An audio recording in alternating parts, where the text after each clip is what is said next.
வணக்கம் மக்களே. இது வாய்ஸ் ஆஃப் சைலண்ட். உங்கள் அட்வொகேட் எஸ்கே. சாமானியன் குரலாகவும் தமிழக வெற்றிக் கழகத்தின் கடைசி தொண்டனாகவும் உங்களோடு. காலகட்டத்தில் என்ன பெரிய விவாத பொருளா இருக்குன்னா, நம்ம அரசு கொடுத்த இந்த வெள்ளை அறிக்கை. வெள்ளை அறிக்கையை பார்த்துட்டு அவர் கொடுத்தது மக்கள்கிட்ட தெரியப்படுத்தினாரு.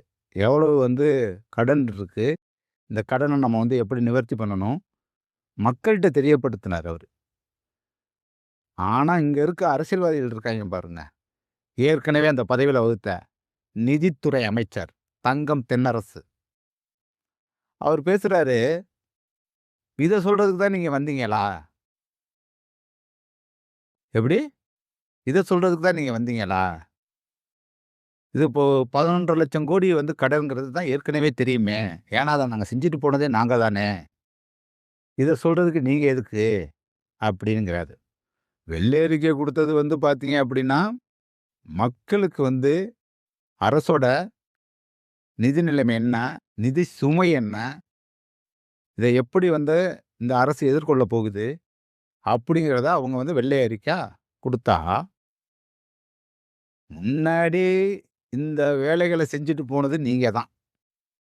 பார்த்தீங்க அப்படின்னா, இந்தியா சுதந்திரம் அடைஞ்சதுலேருந்து இந்த 2001 காலகட்டத்து வரை தமிழகத்தோட கடன் அப்படின்னு பார்த்தா 5 லட்சம் கோடி இருந்துச்சு. ஆனா அந்த 2021லேருந்து 2026 காலகட்டத்திலேயே ஒரு 5.5 லட்சம் கோடி கடனை மக்கள் தலையில ஏத்தி விட்டுட்டு, எலெக்ஷன் முடிஞ்ச கையோட ஏத்துனதுல ஒரு ஆளு கொடைக்கானல் ட்ரிப்பு, கூட நிறுத்தாளு துபாய் ட்ரிப்பு, முன்னாள் நிதித்துறை அமைச்சர் தங்கம் தென்னரசு. பார்த்தீங்கன்னா, நீங்க ஆட்சி செஞ்சீங்கன்னா இன்னும் 5 வருஷத்துல 20 லட்சம் கோடி கடன் ஆயிரும். நான் தெரியாம தான் கேட்குறேன். ஏற்கனவே நீங்க பண்ணிட்டு போயிருக்க அயோக்கியத்தனம், அருவருக்கத்தக்க செயல், இதுக்கெல்லாம் காரணம் என்னன்ட்டு பொதுமக்களுக்கு தெரியாமலாம் கிடையாது. ஒரு தொழில்துறையை முன்னேற்றாம, தொழில் வளர்ச்சியை கொண்டாடாம, வேலை வாய்ப்புகளை உருவாக்காம, இலவசங்கிற பேர்ல நீங்க அடிச்ச கூத்துக்கு எல்லாம் வாங்குற காசை எல்லாம் இலவசங்கிற பேர்ல கொடுக்கறது இல்லாம, அதுல எத்தனை லட்சம் கோடி உங்க கல்லாப்பெட்டிக்கு வந்துச்சு அப்படிங்கிறது உங்களுக்கு தான் தெரியும். முன்னாள் நிதித்துறை அமைச்சர் அவர்களே, உங்களிடம் கேட்க வேண்டிய சில கேள்விகள் என்னிடம் உள்ளன.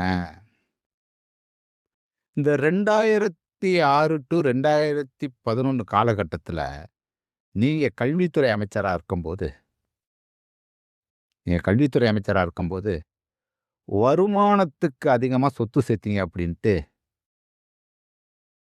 உங்க மேல வழக்கு 2011 காலகட்டத்துக்கு அப்புறம் போட்டாங்க. அதுல நீங்களும் உங்க மனைவி மணிமேகலை சேர்ந்து ஒரு 76 லட்சம் வருமானத்துக்கு அதிகமா சொத்து சேர்த்ததாகவும், உங்க பதவியை முறைகேடாக பயன்படுத்தியதாகவும் விருதுநகர் லஞ்ச ஒழிப்புத்துறையில வழக்கு பதிவு செஞ்சு, அது ஸ்ரீவில்லிபுத்தூர் நீதிமன்றத்துல கேஸ் நடந்துகிட்டு இருந்துச்சு. ஆனா அதுக்கு தீர்ப்பு பார்த்தீங்க அப்படின்னா, 2021 நீங்க ஆட்சிக்கு வந்தோடனேயே வேக வேகமா சாட்சிகளெல்லாம் கூப்பிட்டு வச்சு விசாரணை செஞ்சு 2022ல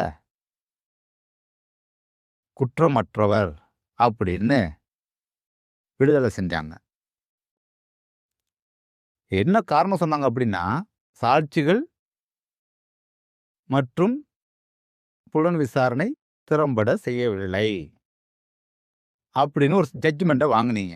வாங்கி விடுதலை ஆனீங்க. நீங்களும் உங்க மனைவியும் விடுதலை ஆனீங்க. ஆனா சென்னை உயர்நீதிமன்ற நீதியரசர் ஆனந்த் வெங்கடேஷ் அவர்கள் 2024ல அவரே முன் உங்க கேஸை ரீஓப்பன் பண்ணாரு.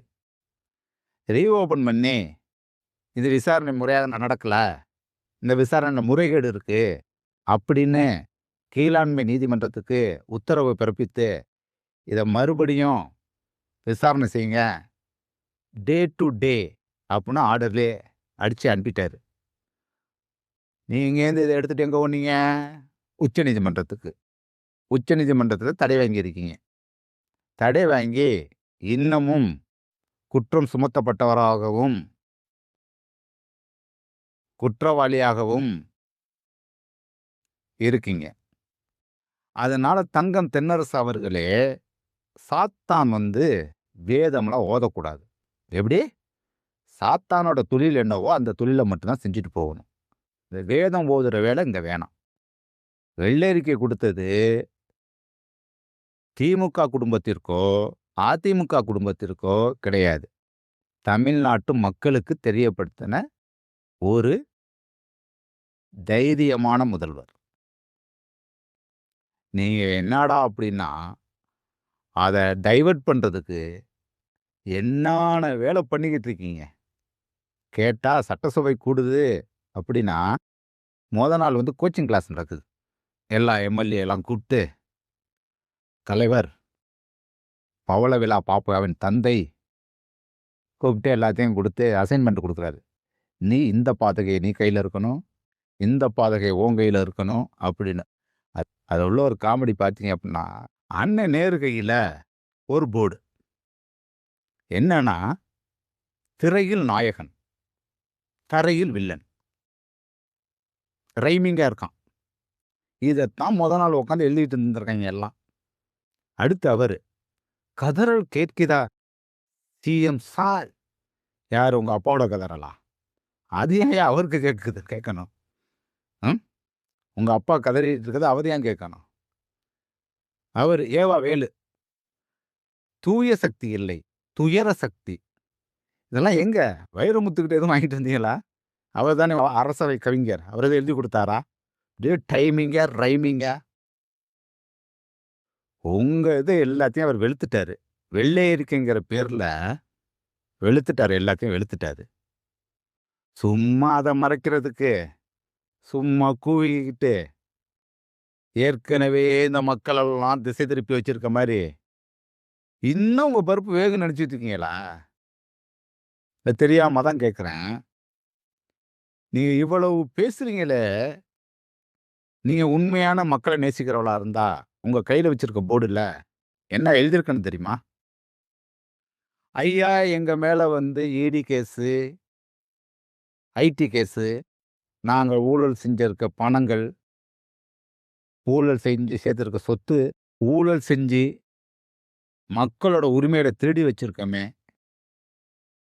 இதெல்லாம் வெளில கொண்டுட்டு வாங்க சிஎம் சார் அப்படின்னு போர்டை வச்சுட்டு நின்னீங்க அப்படின்னா ஆப்டா இருக்கும்.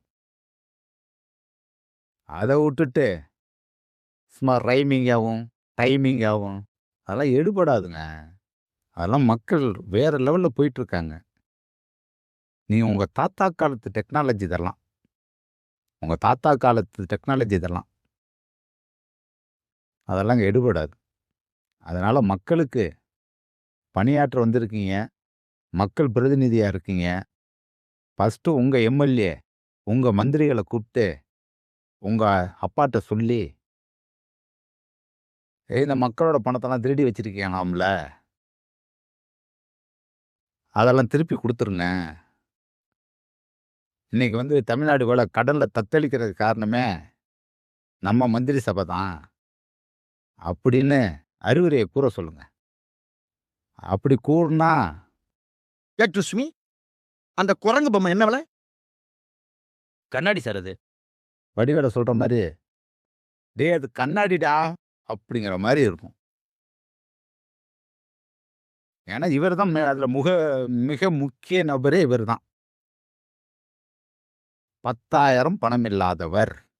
அதனால இந்த சோபா மாடல் ஆச்சு, சோப்பு டப்பா மாடல் ஆச்சு,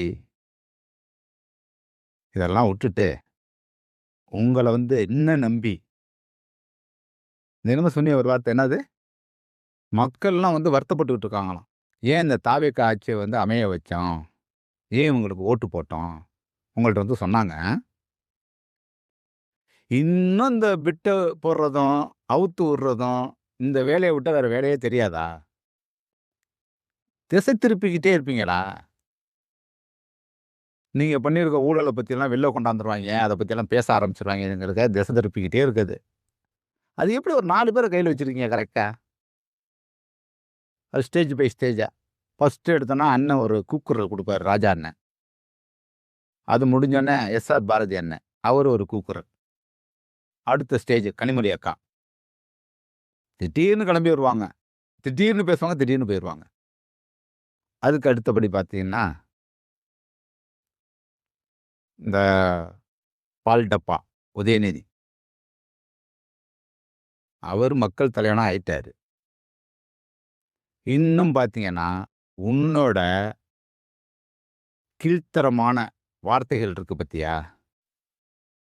நீ திரையில தான் நடிகன். தரையில வில்லன். அவர் யாருக்கு வில்லன்ங்கிறது தெரியும்ல? அந்த போர்ட கையில வச்சிருக்கவருக்கு தெரியும் அவர் யாருக்கு வில்லங்கிறது. அந்த போர்ட கையில வச்சுட்டு இருக்காருல்ல ஒருத்தரு. அவருக்கு தெரியும். அவர் யாரோட வில்லன் அப்படிங்கிறது. மக்களே, நெக்ஸ்ட் வீடியோல பார்ப்போம். இன்னும் நிறையா பேசுவோம். நன்றி மக்களே.